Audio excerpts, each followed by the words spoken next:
Adriana Biasoli, simplesmente diferente, trazendo temas importantíssimos para você. E hoje nós estamos recebendo o doutor João Carlos Faria de Santana. Ele é formado há 6 anos pela Faculdade Toledo de Ensino de Bauru e é formado nas áreas civil e trabalhista. E nós vamos tratar de 2 temas muito interessantes, que é a questão da pensão alimentícia, né? E a questão da paternidade. Então, vamos recebê-lo aqui. Doutor, é um grande prazer recebê-lo no meu programa.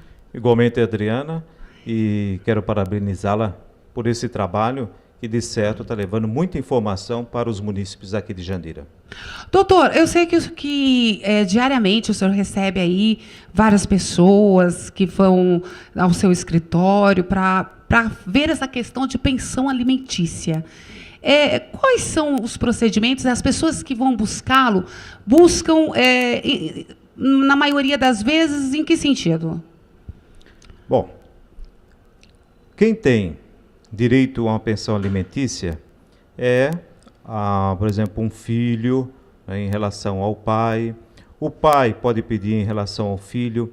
Então, desde que você tenha um vínculo parental, né, você seja parente da pessoa, você poderia, em tese, pedir pensão alimentícia.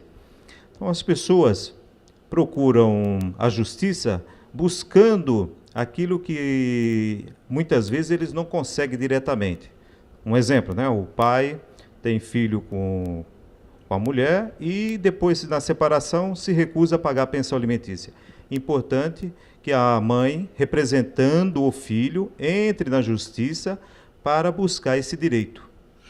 Existem também, doutor, aquelas mulheres que às vezes não procuram os pais ou registram apenas em seus próprios nomes. E ela fala assim, não, eu não quero. Depois de 5 anos, por exemplo, ela muda de ideia. Ela quer requerer esse direito. Como que funciona isso?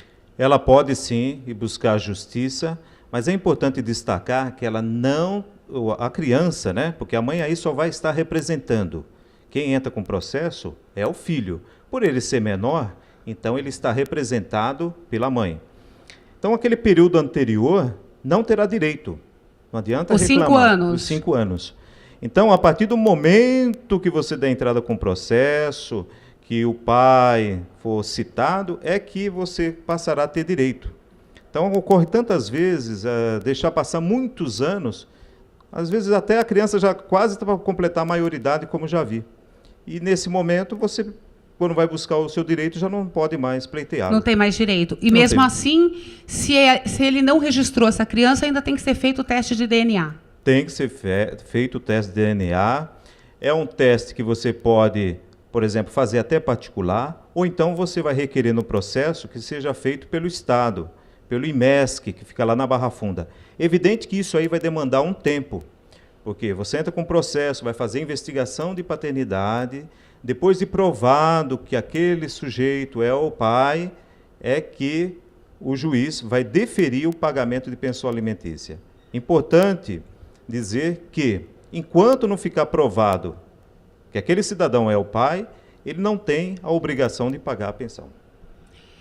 Vamos supor que, no caso, a pessoa seja de menor de idade. Nossa, hoje é tão comum, né? Infelizmente, é tão comum jovens de 15, 16 anos, até de 14 anos, se tornarem pais. Ele não trabalha. E aí, como é que funciona isso? Bom, tem que pleitear a pensão contra ele. Mas só por ele ser menor, ele vai ter que ser representado pelo pai ou o responsável, né? Ou a mãe.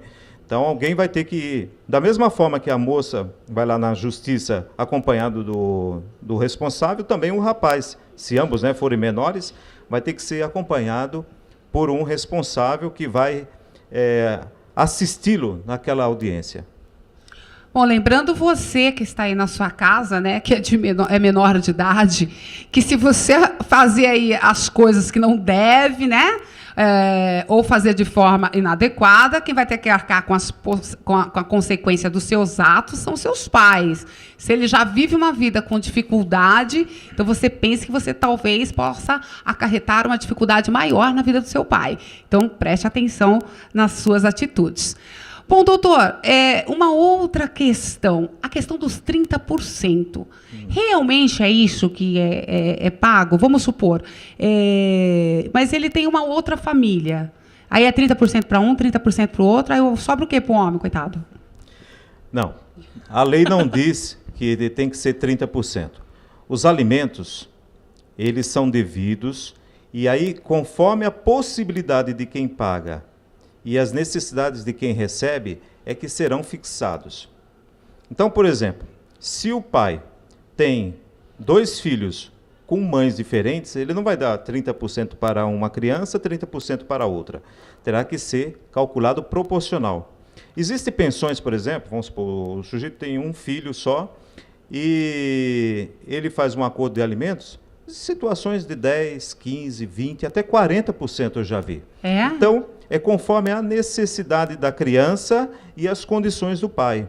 Evidente que aquele que ganha mais tem a obrigação, né, de pagar mais. Por isso que é calculado normalmente em porcentagem.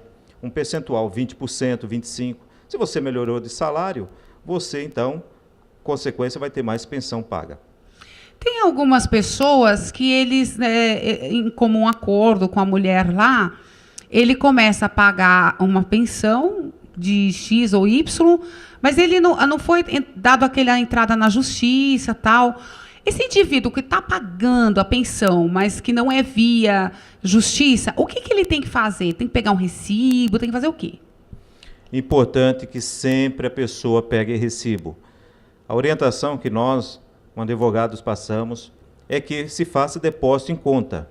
Se for via judicial, aí o juiz manda expedir um ofício que é encaminhado para a empresa onde a pessoa trabalha e é feito desconto diretamente na folha de pagamento. Então fica mais fácil. O sujeito, quando recebe o salário, já vem o desconto da pensão. E a empresa é que fica responsável de fazer o depósito na conta do responsável, em geral a mãe, né, que está com a criança. Agora, se é porventura pago, vamos supor, o sujeito é autônomo ou então ele está desempregado. A obrigação alimentar continua. Não é porque está... Mesmo desempregado? Mesmo desempregado. Se diz que, mesmo na miséria, há a obrigação de dividir essa condição. Mesmo na miséria, mas você na miséria ainda come, bebe, né?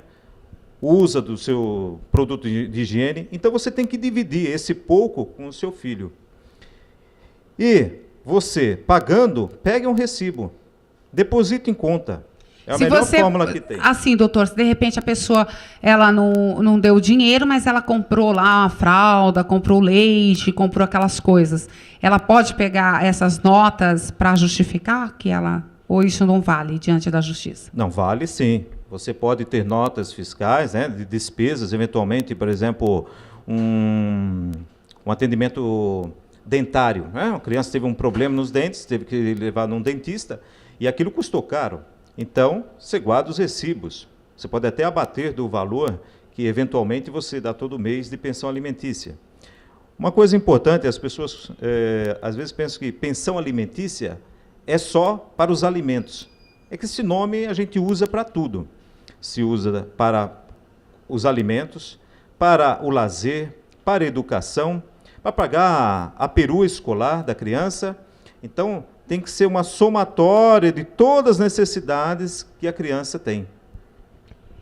Bom, nós vamos fazer um breve intervalo, mas nós vamos voltar em seguida, porque daí eu quero saber com o doutor João Carlos, no caso, se a guarda está com o pai, como que isso funciona, tá bom? Daqui a pouquinho a gente volta. Não sai daí, não.